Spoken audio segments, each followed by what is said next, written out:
Ok, xin chào mọi người. Đến buổi học tiếp theo thì mình sẽ cùng mọi người đi tìm hiểu về cái flex mode ở trên AIA nha.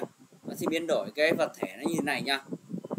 Thì như các bạn có thể thấy là đó, đây sẽ là kết quả của sử dụng ứng dụng flex mode. Thì như là cái com 1 đấy nhá.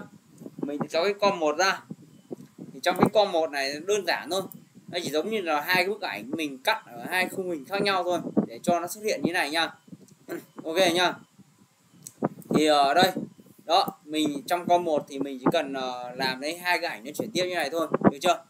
Thì bắt đầu ở đây đi, mình sẽ tạo cho một cái com mới đi. Trong cái com mới này thì mình sẽ kéo sư tử xuống trước này và hổ nữa, được chưa? Mình sẽ kéo sư tử xuống trước đi, mình sẽ cho sư tử phóng to lên. Ok, ở đây đi, ở đây mình sẽ cho như thế này.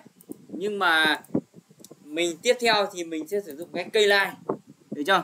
Các bạn nhớ giúp mình nhá, mình sẽ sử dụng cái cây lai 1 chấm ấy đây.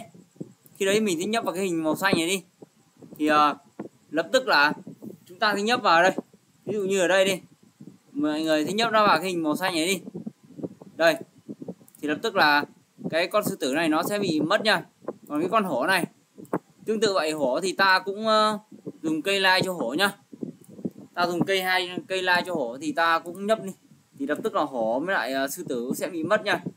Thì lúc này thì mình chỉ cần cho đến tầm đây, đây đi, mình ví dụ mình chỉ cho sư tử nó xuất hiện trước, thì sư tử mình sẽ cho nó xuất hiện đến đến đây đi, được chưa? Sư tử mình sẽ cho nó xuất hiện từ đây, còn hổ mình sẽ cho nó xuất hiện từ từ đây. Ok, khi đấy thì chúng ta sẽ có được cái hình ảnh là đây, sư tử mình đang tắt, được chưa? Khi đấy thì mình sẽ có được cái như com 1 nha. Đó, sư tử sẽ biến thành hổ nhá. Đây là nó sẽ như này. Ok, mình sẽ có được cái như com 1 nha. Ok, tiếp theo thì mình sẽ tạo ra một cái com mới đi, được chưa? Mình sẽ tạo ra một cái com mới đi, sau đó mình cho com 3 xuống như này nha.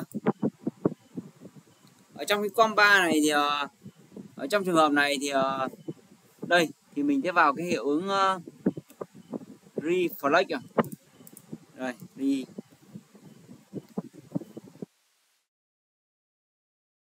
ok, tiếp theo thì mình sẽ tạo cho nó một cái com mới nha. Sau đó mình không, đầu tiên mình sẽ com mới, sau đó mình kéo cái com 3 xuống. Được rồi, trong com 3 bây giờ thì các bạn có thể nhấp xuống từng mát như mình nhá. Mình sẽ tạo mát cho nó nha. Ví dụ như ở đây đi, mình sẽ tạo mát cái hình ảnh con sư tử đấy nhá.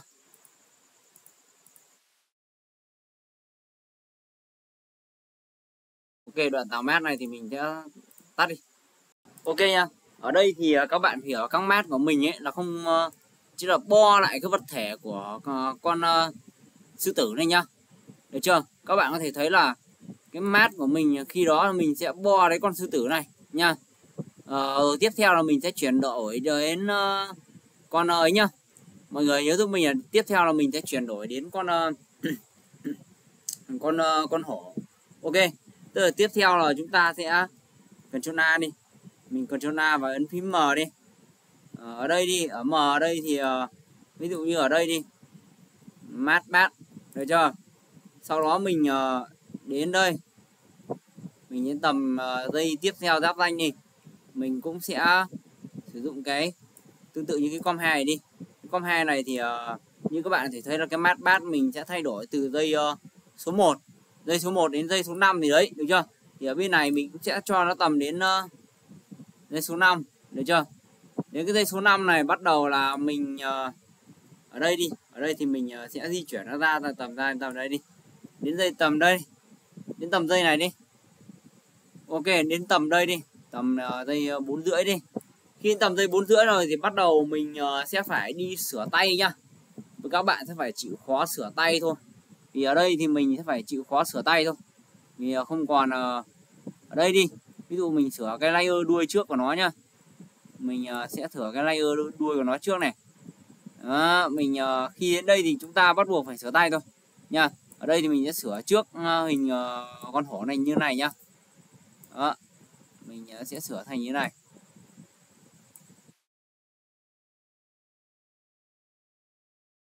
Ok, đoạn này thì mình lại phải tắt thôi. mình sẽ sửa xong thì mình sẽ cho các bạn xem.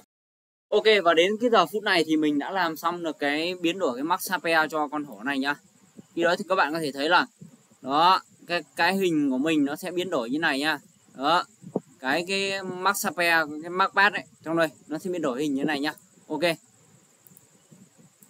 Ok, cuối cùng thì mình sẽ kéo cái hiệu ứng này, flex mode này xuống nha, xuống vào cái com này thì lập tức là mình sẽ có được cái hiệu ứng mà hổ sẽ biến thành sư tử như này, sư tử sẽ biến thành hổ như này nhá.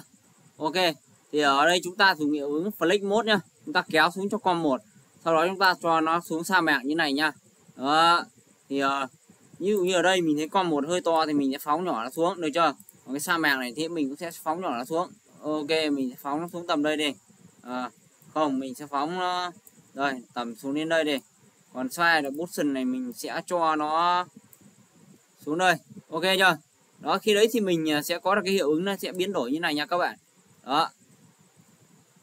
Ok, thì chúng ta sử dụng hiệu ứng flex mode nhá. Flex mode này xuống là kéo là chúng ta sẽ có được cái hiệu ứng như vậy nha. Cảm ơn mọi người đã theo dõi bài học này.